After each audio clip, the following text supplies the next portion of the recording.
네, 오늘부터 7월 임시국회가 시작됩니다. 이재명 정부 추경안 등 시급한 민생 현안을 마무리한 민주당은 방송 3법과 노란봉투법 등 쟁점 법안 처리에 가속도를 낼 전망입니다. 국민의힘은 17개 부처 장관 후보자 인사청문회를 앞두고 송곳 검증을 벼르고 있어서 대치가 불가피할 전망인데요. 정치직설 배종호 세한대 교수, 정의연국 전 청와대 대변인과 함께 전국 현안 살펴보겠습니다. 안녕하십니까? 안녕하세요. 네, 안녕하세요. 자, 오늘부터 7월 임시국회가 시작됐습니다. 그래서 민생 쟁점 법안 이제 처리해야 될 거고요. 그리고 이제 인사청문회도 다음 주부터 이제 줄줄이 예고가 돼 있죠. 19명 중에 17명 지금 지명이 된 상태여서 최소한 17개 이상 이제 쭉 청문회를 진행을 해야 되고, 이에 앞서서 오늘 여야 정책위의장 상견례를 겸해서 오늘 만나서 여야가 서로 지난 대선 때 공약했던 민생 법안들, 공통적인 내용들이 좀 있지 않습니까? 그래서 그런 부분에 대해서는 같이 합의해서 좀 신속하게 처리하자. 또 그래도 의견을 또 모았다고 합니다. 그래서 우선적으로 이번 7월 임시국회에서 처리될 민생 쟁점 법안들은 어떤 거라고 보시는지요? 일단 말씀하신 대로 방송법 문제, 이 부분과 관련해서는 이재명 대통령도 국민들이 이 부분에 대해서 공감하는 그런 법안에 대해서는 좀 처리해달라 라고 말씀을 했기 때문에 상당 부분 민주당에 힘을 실어주는 그런 발언이 아닌가 이렇게 생각이 되고요. 방송의 이제 지배구조 문제는 계속해서 정권이 바뀔 때마다 문제가 되어 왔기 때문에 이번 기회에 이 방송, 특히 공영방송의 지배구조 문제는 좀 개선이 될 필요가 있다라는 말씀을 좀 드리고요. 그리고 양국관리법 같은 경우도 지난 정권의 거부권 행사 때문에 결국 폐기 처리됐기 때문에 이 부분, 또 그리고 노란봉투법 문제, 그리고 또 수사권, 기소권 분리하는 이제 검찰 개혁 문제, 그리고 상법 개정안 같은 경우 지난번에 여야가 처음으로 합의해서 협치 1호 법안이다, 그런 평가를 받았지만은 이 감사위원 분리선출 확대 문제라든지 이 집중투표제 이 부분과 관련해서는 다시 추진하겠다. 라는 이제 그런 민주당의 입장이기 때문에 이런 쟁점 법안들과 관련해서 7월 임시국회에서 다시 여야가 격돌할 것으로 보여지는데, 지금 이재명 대통령께서 오늘 여당의 상임위원장단과 만찬 회동을 한다는 것 아니겠습니까? 이 얘기 자체는 뭐냐면은 두 가지입니다. 하나는 이제 국회를 존중하겠다라는 이제 그런 뜻인데, 동시에 민주당이 167석으로 압도적 과반 의석을 점하고 있기 때문에 국회가 이런 쟁점 법안, 개혁 법안에 대해서 좀 속도감 있게 추진해 달라라는 그런 메시지여서 민주당은 국민의힘이 반대를 할 경우에는 결국 이제 마지막 수적 우위를 내세워서 표결 처리하겠다라는 쪽으로 가지 않겠나, 이런 전망이 듭니다. 일단 지난번 윤석열 전 대통령 시절에 이제 거부권 행사됐던 그 법안, 그런 거 위주로 이제 통과를 이제 목표로 하는 것이고, 오늘 저녁에 있을 일단 상임위원장단과의 어떤 만찬이라든지 이런 데서도 이제 어떤 대통령의 의중이라든지 이런 부분들도 좀 보면서 이제 속도라든지 방향 이런 부분들이 좀 정해질 것 같은데, 어떻게 예상하십니까? 어떤 부분을 좀 주목하겠습니까? 아무래도 지난 정부 때 거부권 행사된 법안들 이거 좀 신속하게 처리해 달라고 하는 대통령의 당부가 있을 것 같아요. 그것은 야당이 그동안 굉장히 문제 있는 법안들이라고 한 부분들인데, 아마도 야당이 그렇게 했기 때문에 합의를 해 줄 수 있는 그런 여지가 없기 때문에 아마 민주당은 다수를 이용해서 강행 처리를 할 것이라고 예상을 할 수밖에 없습니다. 그 가운데서도 이제 특히 이 노란봉투법 같은 경우, 그것은 이제 국민의힘 야당 입장에서는 이게 이제 파업을 그냥 조장하는 법이다. 이것은 기업 경영권을 위협하는 법이라고 지금 생각하는 것 아니겠습니까? 이게 문제가 되는 부분은 사실 그 전에 이제 파업을 하더라도 손해배상을 어느 정도 청구할 수 있는 부분인데, 이제는 이 법을 따르면은 개인이 무슨 위법을 했는지를 다 기업이 찾아야 되는 겁니다. 그러니까 할 수가 없어요. 그렇기 때문에 파업을 아무렇게 해도 어떤 처벌을 할 수 없는 그런 상황이고, 또 이 원청업체 부분을 하청업체가 원청업체 하고 기업 자체가 전혀 다르잖아요. 그런데도 불구하고 단체 교섭권을 달라고 하는 거예요. 그러니까 원청업체의 문제 가지고 하청업체가 파업을 할 수 있는 그런 상황이기 때문에 기업 경영에 굉장한 어려움을 지금 고소를 하고 있습니다. 예. 이 법이 통과되면 안 된다고 하는 기업들이 애로사항이 있는 것인데 지난번에 이제 이재명 대통령이 뭐 경제단체들 만나고 기업인들 만났지 않습니까? 그러면서 그 어려움들을 들었고 또 기업들은 또 성장의 주체가 아니겠습니까? 예. 성장의 주체인데 성장을 얘기하면서 성장의 주체에 대해서 활동을 갖다가 제약을 한다 그런 법안을 만든다. 이것은 말과 행동이 좀 달라지는 부분이 있기 때문에 이재명 대통령과 민주당도 이런 기업과 이게 신뢰성 문제 이런 부분에 대해서 좀 더 심사숙고를 하고 이런 야당의 목소리도 좀 반영을 시켜야 된다 저는 생각합니다. 상법 개정은 어떻게 좀 접점을 잘 찾았었는데 노란봉투법은 예간에 또 절충이 어떻게 또 이루어질지 주목을 하셨고요. 그리고 청문회가 지금 줄줄이 이제 스타트를 합니다. 김민석 총리 후보자 인준안은 지난주에 일단 그 민주당 주도로 이제 처리가 됐고요. 임기가 시작이 됐고. 그리고 지금 국민의힘 같은 경우 이진숙 사회부총리 겸 교육부 장관 후보자에 대해서 좀 얘기를 많이 하는 것 같아요. 논문 문제 이런 부분을 이제 주목하고 있는 것 같은데 배 교수님께서 어느 후보자가 좀 논란이 좀 될 것 같습니까? 네, 말씀하신 대로 역시 이진숙 교육부 장관 후보자가 가장 뭐 위험한 후보자가 아닌가 이렇게 생각이 되고요. 김민석 국무총리 같은 경우는 압도적인 수적 우세를 가지고 결국 이제 민주당이 밀어붙였는데 김민석 국무총리 같은 경우는 일단 찬성 여론이 굉장히 높았기 때문에 민주당의 능력이라든지 또는 뭐 신속한 내각 출범을 명분으로 밀어붙일 수 있었는데 과연 다른 장관 후보자, 국무위원 후보자들도 같은 논리로 모두 밀어붙일 수 있겠는가? 물론 이제 구조적으로는 가능합니다. 그래서 현재 말씀하신 대로 11개 부처 장관 후보자에 대한 국회 인사청문회가 시작이 되는데 여기서 이제 7명 같은 경우가 현역 의원이거든요. 현역 의원은 이제 평소에 자기 관리가 굉장히 좀 돼 있기 때문에 현역 의원들 가운데 낙마자는 저는 거의 없을 것이다. 이렇게 보여지고요. 그리고 나머지도 결정적인 무슨 실정법 위반이 나오지 않으면 낙마시키긴 좀 어렵지 않나 이런 생각이 드는데 이진숙 후보자 같은 경우는 지금 직무와 관련된 문제거든요. 교육부 장관 후보자 아니겠습니까? 그런데 이분이 지금 문제가 되는 것이 무슨 재산 형성의 문제라기보다는 지금 논문 표절 문제, 그래서 연구 윤리가 문제가 되고 있거든요. 그런데 이 논문 표절 가운데 좀 고약한 게 자신의 논문 표절 의혹만이 있는 것이 아니고 제자들의 논문을 좀 표절했다라는 그런 의혹까지 들고 있기 때문에 이런 뭐 의혹이 만약에 사실로 나타난다면 이거는 뭐 교육부 장관의 직무와 직결되는 문제이기 때문에 과연 버틸 수 있을 것인가 좀 지켜봐야 될 대목이고요. 반면에 이진숙 장관 후보자 측에서는 이런 문제 같은 경우에 총장 그 인사하는 과정에서도 검증을 다 해가지고 전혀 문제가 없는 것으로 판단이 났다 이렇게 주장을 하고 있기 때문에 최종적으로 인사청문회에서 뭐 결정적인 한 방이 터질지 안 터질지 그 부분을 좀 지켜봐야 되겠습니다. 정용국 전 대변인께서는 어떻게? 아무래도 이진숙 교육부 장관 후보자 이 사안이 좀 문제가 될 수 있다. 문제될 수 있을 것 같습니다. 왜냐하면 지금 나오는 얘기를 보면은 제자들의 논문 표절 보통 이제 25%를 하면 표절이라고 그러는데 70% 가까이 되는 것도 있다고 하고 뭐 한두 개가 아닌 것 같아요. 10여 개가 된다고 하는데 그 뭐 제자들의 논문을 가지고 자기 것으로 치화한다고 하더라도 뭐 자기가 이제 공저자로 맨 뒤에다 둔다 그러면 모르지만 제1저자로 두는 그런 것은 연구윤리에 상당히 위반되는 부분도 명백한 것이고 더군다나 이제 그런 제자들의 논문을 가지고 뭐 각 학회에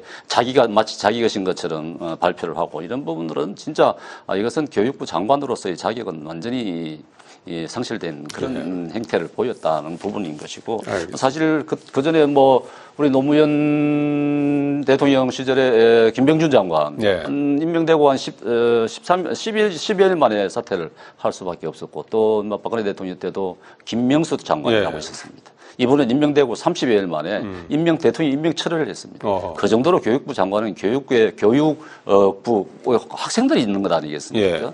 예. 그분들도 다 논문인가요? 그렇습니다. 논문과 예, 관련된 논문 것들이에요. 관련. 그렇기 때문에 이런 전례를 봤을 때 이진숙 장관을 막 그대로 임명을 했다 알겠습니다. 하더라도 나중에 네. 문제가 될 것 같고 저는 뭐 이진숙 장관뿐만 아니고 정은경 장관도 그래요. 그 남편이 그 코로나 그때 마스크, 진단 키트, 소독제, 사람들 그거 구하려고 얼마나 힘들어했습니까? 목숨이 걸린 문제였는데 그런 주식을 사들였다 하는 부분에 대해서도 조금 분명한 해명이 있어야 될 것이라고 생각합니다. 일단은 우선은 본인 당사자들이 좀 적극적으로 해명할 필요가 있겠죠. 본인이 뭐 제일 잘 알 테니까. 근데 당사자들이 이런 의혹이 나왔을 때 그때 해명을 하면 좋은데 청문회 다 청문회 때 해명하겠다 하잖아요. 다 하루만 넘기겠다 이런 뜻인데 그런 자세는 바람직하지 않습니다. 지금 이제 정 대변인이 말씀하신 그 주식의 문제는 코로나19가 터지기 여러 해 전부터 매입을 했었고 그리고 7년 넘게 장기간 보유한 그런 주식이다라고 얘기를 하니까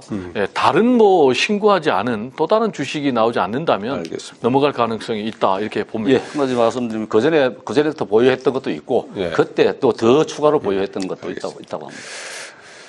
자, 청문회 과정에서 아마 그런 부분들이 상당히 논란이 되겠군요.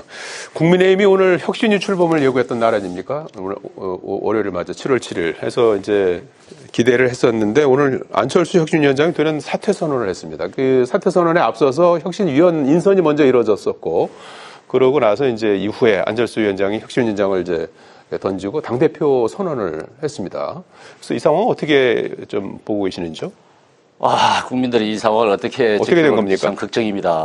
사실 오늘 비대위 인선을 하자마자 안철수 위원장이 사퇴를 선언했는 것인데 안철수 전 위원장이죠. 이제 말을 들으면은 2명에 대해서 탈당을 요구했다 이렇게 얘기를 해요. 그런데 비대위에 이게 사실 이제 근데 비대위에서 받아들일 수 없었던 부분이 아니라 사실상 비대위 구성으로 봤을 때 이게 이제 친윤 그룹들이 이제 많이 포진이 돼 있다고 우리가 일반적으로 볼 수 있는 것 아니겠습니까? 지난번 대선 때 그 후보 교체 하동과 관련한 그런 그 당시에 당직에 있었던 분이죠. 두 사람은. 그렇다고 봐야 되겠죠. 그런데 이제 받아들이지 않으니까 자기가 생각하기에는 혁신의 최우선은 인적 쇄신이다.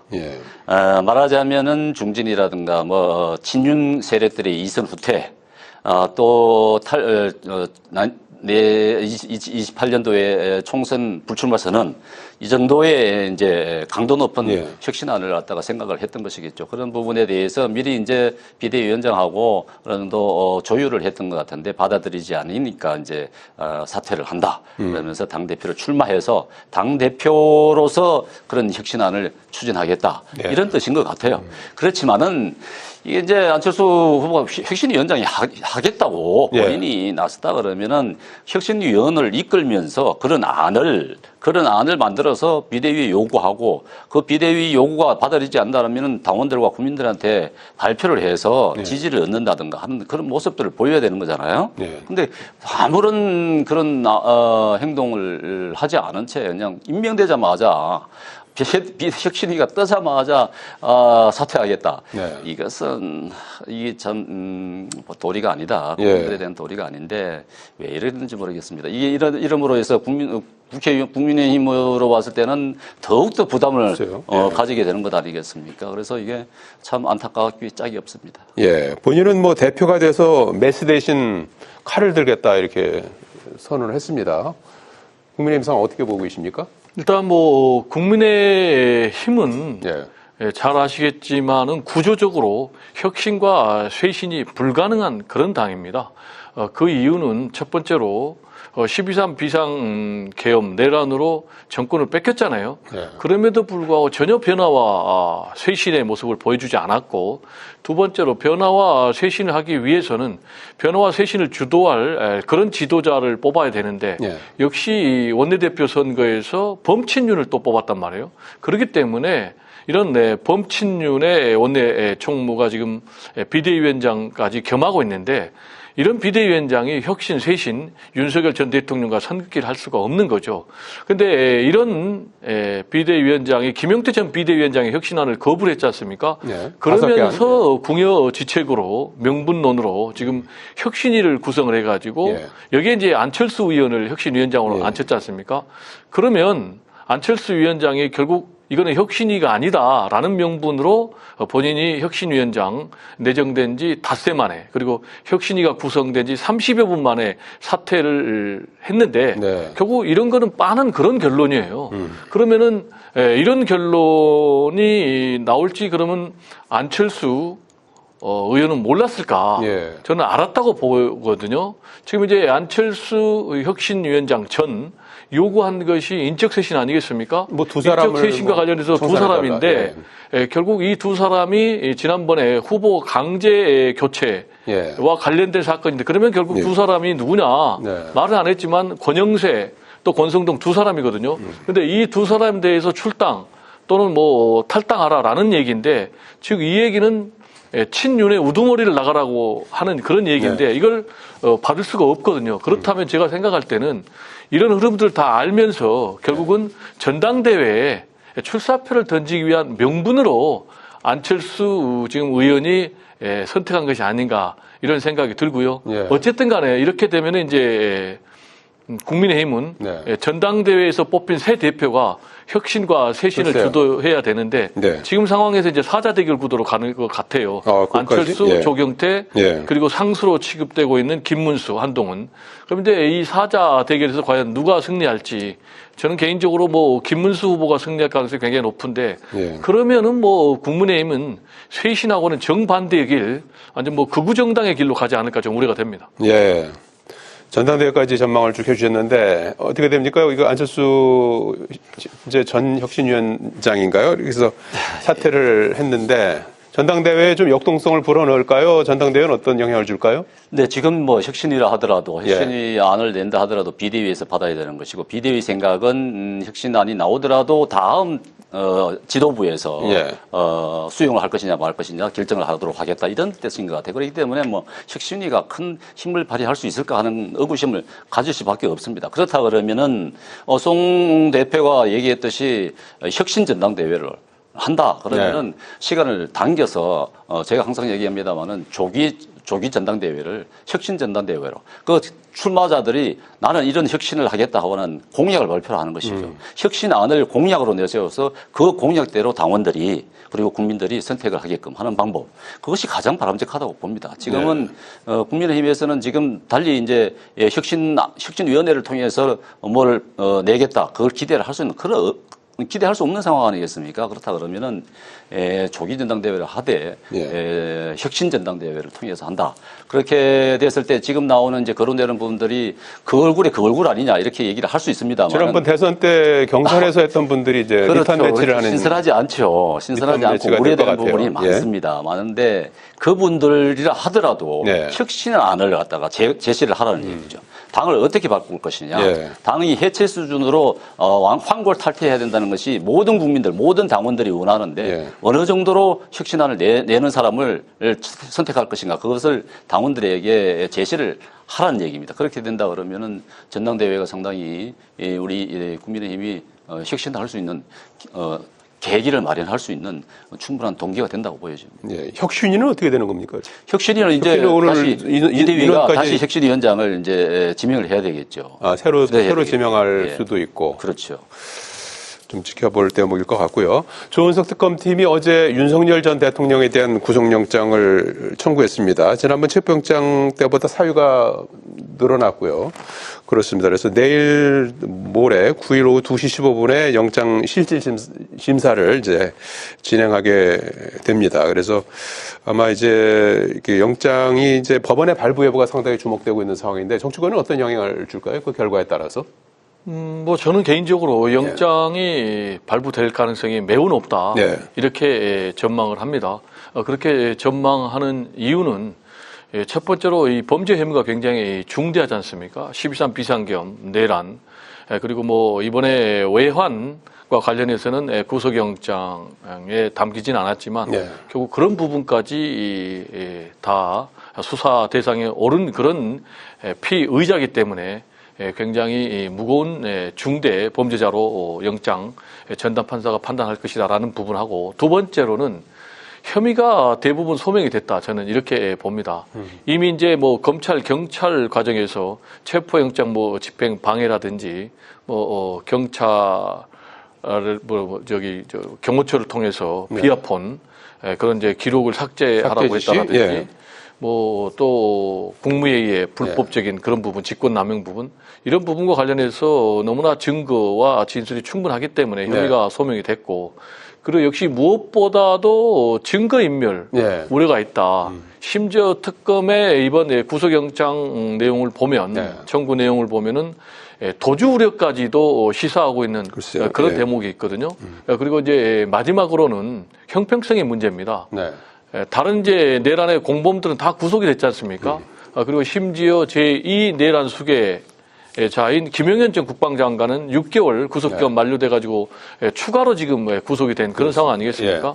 저는 그래서 알겠습니다. 구속영장이 발부가 될 것이고, 예. 구속영장이 발부가 되면 이걸로 끝나는 것이 아니고 예. 다른 내란 혐의를 받고 있는 국민의힘 소속 의원들이 있거든요. 출국 금지된 이런 분들도 예. 있고, 이런 분들이 지금 뭐 사시나무 떨듯 떨고 있는 그런 상황이 아닌가 생각이 됩니다. 예. 수사에 좀 파장이 좀 커질 수도 있다, 이렇게 이제 전망을 해주셨어요. 예.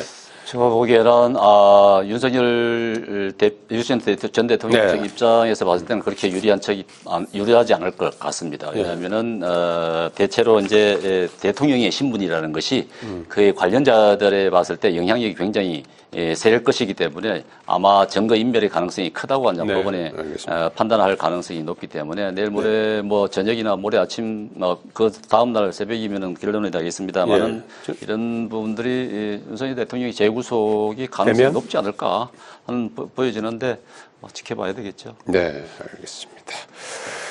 자, 4개월 만에 구속의 기로에 놓여 있습니다. 여기까지 듣겠습니다. 고맙습니다. 네, 감사합니다.